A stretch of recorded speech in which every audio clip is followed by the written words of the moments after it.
السلام علیکم ورحمۃ اللہ وبرکاتہ۔ امید کرتا ہوں آپ سب خیر و عافیت کے ساتھ ہوں گے اور ایمان والی زندگی گزار رہے ہوں گے۔ جیسا کہ آپ سب کو پتہ ہے کہ ہمارا نجاست کا ٹاپک چل رہے ہیں، تو آج کی جو میں ویڈیو میں لے کے وہ بھی ایک نجاست کے متعلق کی ہے کہ طہارت کے متعلق کی ہے۔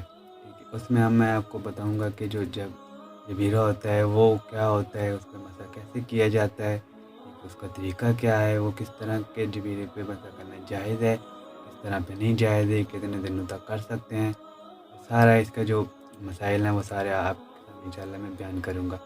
سب سے پہلے میں آپ کو یہ بتا دوں کہ جبیرہ ہوتا کیا ہے۔ ٹھیک ہے، جبیرہ جو ہوتا ہے وہ ایک لکڑی کا ہوتا ہے ٹکڑا۔ ٹھیک ہے، جب بھی کسی انسان کا جسم کی کوئی بھی ہڈی ٹوٹتی ہے تو اس کو درست کرنے کے لیے اس کے آس پاس باندھا جاتا ہے، لیکن اس کے بعد اس سے مراد یہ بھی ہے کہ پٹی بھی ہو سکتی ہے، ٹھیک ہے، مرہم بھی ہو سکتی ہے جو زخم کو ڈھانپنے کے لیے استعمال کی جاتی ہے۔ اچھا، اس کے بعد یہ ہمارا بندہ ایک سوال ہے، یہ ہے کہ کتنی پٹی جو مسح کرنا ہوتا ہے وہ کس طرح کی پٹی پہ جو مسح کرنا جائز ہوتا ہے۔ دیکھیں، اگر کوئی ایسا زخم ہوتا ہے جس کے اوپر سے وہ جبیرہ یا پٹی کو کھولنے سے نقصان ہو یا تکلیف ہو تو اس پہ مسح کرنا جائز ہے۔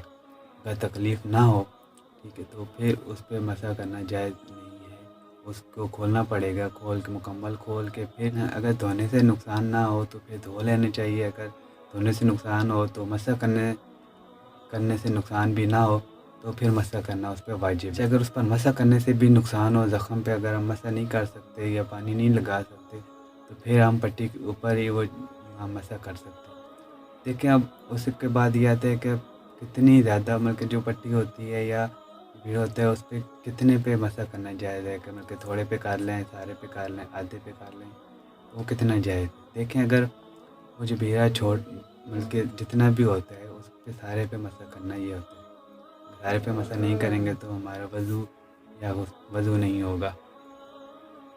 آج کی ویڈیو اسی کے ساتھ ہی ختم ہوئی۔ آپ سب سے اجازت چاہتا ہوں۔ السلام علیکم ورحمۃ اللہ وبرکاتہ۔